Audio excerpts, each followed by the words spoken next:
Good evening. Part 6, How to Keep from Worrying About Criticism. Chapter 20.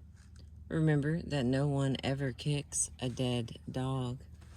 Funny, I have my dogs with me so you can hear them breathing and being here. An event occurred in 1929 that created a national sensation in educational circles. Learned men from all over America rushed to Chicago to witness the affair. A few years earlier, a young man by the name of Robert Hutchins had worked his way through Yale, acting as a waiter, a lumberjack, a tutor, and a clothesline salesman. Now only 8 years later, he was being inaugurated as president of the fourth richest university in America, the University of Chicago. His age? 30. Incredible. The older educators shook their heads. Criticism came roaring down upon the boy wonder like a rock slide. He was this and he was that. Too young, inexperienced. His educational ideas were cockeyed. Even the newspapers joined in the attack. The day he was inaugurated, a friend said to the father of Robert Maynard Hutchins, "I was shocked this morning to read the newspaper editorial denouncing your son." "Yes," the elder Hutchins replied. "It was severe, but remember that no one ever kicks a dead dog." "Yes, and the more important a dog is, the more satisfaction people get in kicking him." The Prince of Wales, who later became Edward VIII, now Duke of Windsor, had that brought home to him in the seat of his pants. He was attending Dartmouth College in Devonshire at the time, a college that corresponds to our Naval Academy at Annapolis. Prince was about 14. One day, one of the naval officers found him crying and asked him what was wrong. He refused to tell at first, but finally admitted the truth. He was being kicked by the naval cadets. The commodore of the college summoned the boys and explained to them that the prince had not complained, but he wanted to find out why the prince had been singled out for this rough treatment. After much hemming and hawing and toe-scraping, the cadets finally confessed that when they themselves became commanders and captains in the king's navy, they wanted to be able to say that they had kicked the king. So, when you are kicked and criticized, remember that it is often done because it gives the kicker a feeling of importance. It often means that you are accomplishing something and are worthy of attention.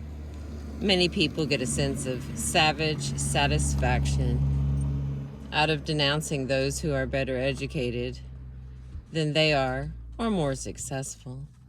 For example, while I was writing this chapter, I received a letter from a woman denouncing General William Booth, founder of the Salvation Army.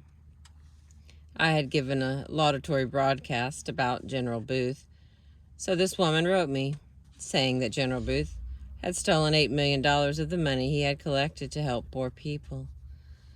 The charge, of course, was absurd, but this woman wasn't looking for truth. She was seeking the mean-spirited gratification that she got from tearing down someone far above her. I threw her bitter letter into the wastebasket and thanked Almighty God that I wasn't married to her. Her letter didn't tell me anything at all about General Booth, but it did tell me a lot about her. Schopenhauer had said it years ago. Vulgar people take huge delight in the faults and follies of great men. One hardly thinks of the president of Yale as a vulgar man. Yet, a former president of Yale, Timothy Dwight, apparently took huge delight in denouncing a man who was running for president of the United States. The president of Yale warned that if this man were elected president, we may see our wives and daughters the victims of legal prostitution, soberly dishonored, speciously polluted, the outcasts of delicacy and virtue, the loathing of God and man. Sounds almost like a denunciation of Hitler, doesn't it? But it wasn't. It was a denunciation of Thomas Jefferson. Which Thomas Jefferson? Surely not the immortal Thomas Jefferson, the author of the Declaration of Independence, the patron saint of democracy. Yea, verily, that was the man. What American do you suppose was denounced as a hypocrite, an impostor, and as little better than a murderer? A newspaper cartoon depicted him on a guillotine, the big knife ready to cut off his head. Crowds jeered at him and hissed him as he rode through the streets. Who was he? George Washington. But that occurred a long time ago. Maybe human nature has improved since then. Let's see. Let's take the case of Admiral Peary, the explorer. Excuse me. The explorer who startled and thrilled the world by reaching the North Pole with dog sleds on April 6th in 1909, a goal that brave men for centuries had suffered and starved and died to attain. Peary himself almost died from cold and starvation, and 8 of his toes were frozen so hard they had to be cut off. He was so overwhelmed with disasters that he feared he would go insane. His superior naval officers in Washington were burned up because Peary was getting so much publicity and acclaim, so they accused him of collecting money for scientific expeditions and then lying around and loafing in the Arctic. And they probably believed it, because it is almost impossible not to believe what you want to believe. Their determination to humiliate and block Peary was so violent that only a direct order from President McKinley enabled Peary to continue his career in the Arctic. Would Peary have been denounced if he had a desk job in the Naval Department in Washington? No, he wouldn't have been important enough then to have aroused jealousy.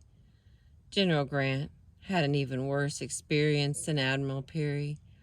In 1862, General Grant won the first great decisive victory that the North had enjoyed, a victory that was achieved in one afternoon, a victory that made Grant a national idol overnight, a victory that sets church bells ringing and bonfires blazing from Maine to the banks of the Mississippi. Yet within 6 weeks after achieving that great victory, Grant, hero of the North, was arrested, and his army was taken from him. He wept with humiliation and despair. Why was General U.S. Grant arrested at the flood tide of his victory? Largely because he had aroused the jealousy and envy of his arrogant superiors. If we are tempted to be worried about unjust criticism, here is rule number 1. Remember that unjust criticism is often a disguised compliment. Remember that no one ever kicks a dead dog. Thank you for listening. That was chapter 20. I appreciate you.